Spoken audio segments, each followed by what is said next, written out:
Graça e paz, queridos irmãos, esse é o canal Discipulando pela Bíblia. Eu sou o pastor Bruno Pinho e eu estou aqui mais uma vez com muita honra, alegria, prazer, satisfação de poder compartilhar uma porção da palavra de Deus ao seu coração.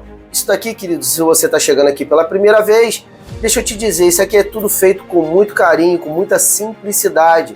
Apenas um celular, uma mesa e um pão que a gente compartilha aqui diariamente, uma porção da palavra de Deus, ok? Então esse canal aqui, queridos, tem um objetivo muito claro, muito bem definido, que é gerar uma cultura de leitura bíblica ao seu coração. Então chega de introdução, vamos direto ao conteúdo. Nós estamos meditando e refletindo sobre o segundo livro de Reis. E hoje a porção, nós vamos estar meditando sobre 3 capítulos específicos, os capítulos 5, 6 e 7 de 2 Reis. Então vamos juntos conferir a palavra de hoje. E na porção de hoje, nós iremos mergulhar em uma história muito poderosa que mostra como a fé, a obediência e a humildade são fundamentais para que nós possamos experimentar o agir de Deus. Esse capítulo, queridos, gira em torno de Naamã, o comandante do exército da Síria, um homem respeitado e valente em sua região, mas que enfrentava um problema que ninguém poderia resolver. Ele era leproso. Uma jovem, então, israelita, serva da esposa de Naamã, indica que existe um homem de Deus, o profeta Eliseu, que ele poderia curar Naamã, o seu senhor. Naamã, então, acreditando na palavra dessa serva, ele viaja até Israel, carrega presentes muito valiosos e espera ser recebido com honra pelo homem de Deus. Mas, quando chega diante da casa do profeta, Eliseu nem saiu da sua casa para saudar Naamã. Eliseu apenas envia um recado através de Geazi, seu servo, dizendo para Naamã: vá e lava-se 7 vezes no Rio Jordão. Naamã então ficou indignado, pois ele esperava algo grandioso, uma recepção sobrenatural, e acaba apenas recebendo um tipo de orientação, ordenança simples, enviada por um emissário. Então ali nós estamos vendo ali um pouco do ego de Naamã, né? Ele queria ser honrado, ele queria receber honrarias, ele queria receber um tipo de tratamento especial, digamos assim.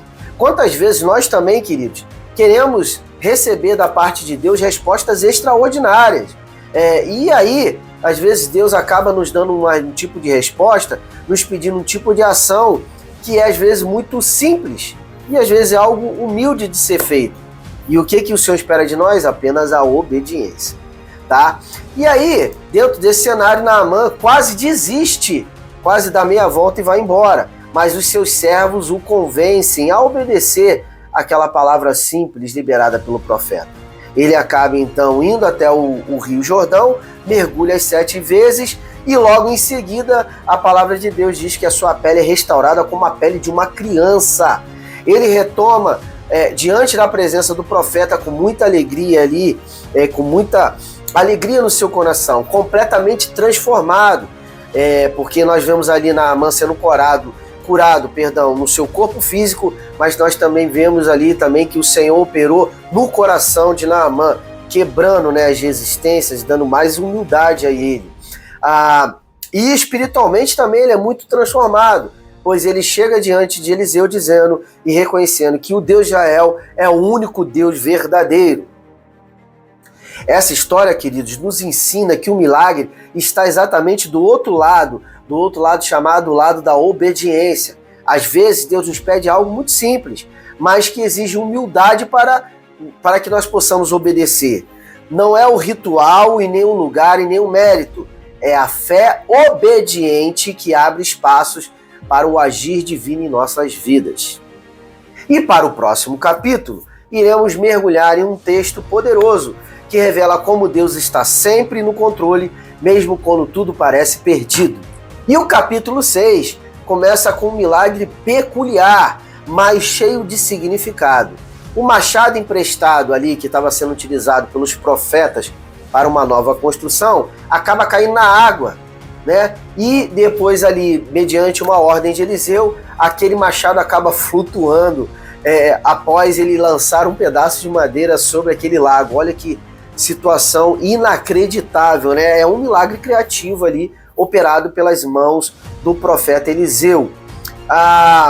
Isso mostra como Deus se importa, queridos, até nos mínimos detalhes da nossa vida, né? Ali o profeta estava aflito porque ele tinha acabado de perder algo que ele não tinha dinheiro para comprar, e tanto que ele pediu emprestado. Então ali Deus ele viu a aflição no coração daquele servo e ajudou ele nas pequenas coisas. Mas a parte central do capítulo 6, é a guerra entre o rei da Síria e o rei de Israel. O rei sírio fica frustrado porque seus planos eram sempre descobertos por Israel, né? Isso acontece porque Deus revelava exatamente tudo ao profeta Eliseu. Então, assim como o rei sírio, ele pensava em atacar Israel, assim era revelado ao coração de Eliseu, que revelava ao rei de Israel. Olha que coisa extraordinária. E a partir desse cenário, Ben-Hadad procura então, sabedor de que seus planos eram revelados através do profeta, ele procura capturar o profeta Eliseu. E quando o exército inimigo acaba cercando a cidade onde Eliseu estava, o servo do profeta Geazi entra em pânico. Por quê? Ele olha a cidade completamente cercada para capturar Eliseu e ele. Mas Eliseu ora e pede para que Deus abra os olhos do seu servo. E então o jovem vê que os montes estão cheios de cavalo e carros de fogo. O exército do Senhor estava ali, invisível aos olhos humanos, mas ali de prontidão para proteger o servo de Deus, o profeta Eliseu. E tudo isso foi revelado diante dos olhos do moço, mediante a ordem do profeta Eliseu. E já finalizando esse capítulo, eu gostaria de deixar uma reflexão ao seu coração, pois muitas vezes também nos sentimos o quê? Cercados, assim como Geazi, o servo de Eliseu, se sentiu, e também muitas vezes sem saída. Mas o que podemos aprender com essa porção é que há realidades espirituais que não enxergamos por completo. Portanto, creiam que Deus está lutando por nós, mesmo quando nós não estamos vendo.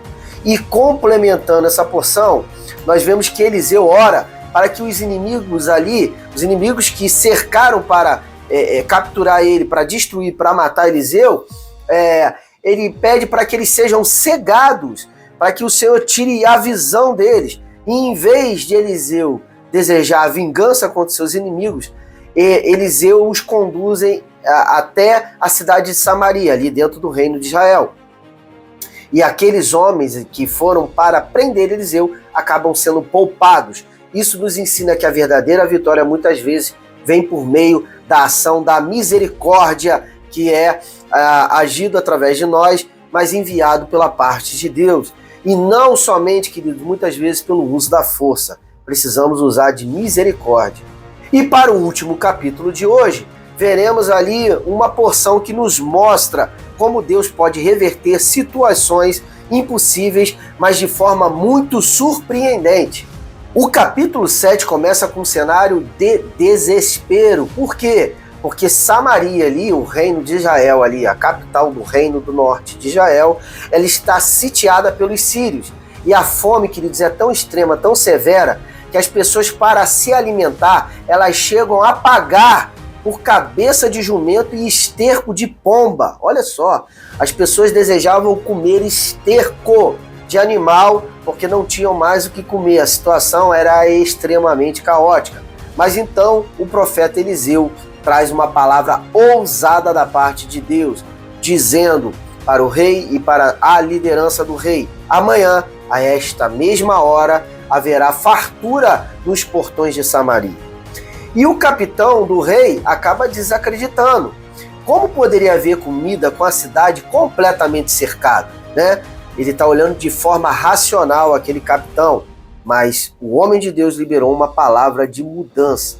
E nós vemos aqui que a resposta de Deus, queridos, muitas vezes vem através de pessoas improváveis, pois esse cativeiro, esse sítio, ele começa a ser modificado a partir da presença de 4 leprosos. Sim, homens ali marginalizados ali, que não tinham esperança, sem prestígio, sem recursos, pois eles decidem ir até o acampamento inimigo em busca de comida, pois eles já não tinham mais nada a perder, pois dentro da cidade de Samaria não tinha mais alimento, eles eram desprezados pelas pessoas, e o máximo que podia acontecer, eles irem até o acampamento dos sírios e serem mortos, mas eles já iam morrer mesmo, então eles vão até lá para tentar uma sorte de tentar se alimentar. Mas chegando lá no acampamento sírio, o acampamento está completamente vazio, pois o Senhor tinha feito os sírios ouvirem um barulho estrondoso de milhares e milhares de carros e cavalos vindo até eles. E como se fosse um exército muito grandioso, amedrontados, os sírios eles acabam fugindo e deixando tudo para trás para poder salvar suas próprias vidas. Então eles deixam para trás comidas, roupa, riqueza, etc. Né? Esses 4 homens, os leprosos, acabam comendo, se alegrando, e depois, dentro daquele contexto de fartura, eles têm um despertar de consciência, pois eles dizem para si mesmos, né? Não é certo que guardemos isso só para nós, né? Vendo que toda aquela cidade estava com fome, sitiada e amedrontada. Então eles correm até a cidade e anunciam uma boa notícia. E assim se cumpre a palavra de Eliseu. A fartura chega até os portões da cidade de Samaria e assim o nome do Senhor é glorificado. Essa história, queridos, nos ensina que Deus tem formas criativas e inesperadas de agir. Ele pode usar os improváveis para realizar o impossível. E mais, quando ele promete, ele cumpre, mesmo que aos olhos humanos pareça impossível. Então, queridos, o último conselho que eu te dou dentro do vídeo de hoje é de que confie, ainda que o cenário atual não seja muito satisfatório, seja um cenário de escassez ou até mesmo de desespero. O amanhã de Deus pode trazer fartura, paz e milagre para a sua vida. E aí, gostaram do conteúdo de hoje? Eu tenho certeza que sim, que vocês estão me acompanhando até o final desse vídeo. Então eu te peço, por favor, curte, comenta, compartilha esse vídeo para que essa palavra chegue a mais corações. E não deixa de seguir o canal, porque você sabe que todos os dias você vai ter uma porção da palavra de Deus para alegrar o seu coração. Chegou a hora de me despedir, deixando a graça e a paz do Senhor Jesus e dizer que amanhã, se assim o Senhor permitir, teremos muito mais. Shalom!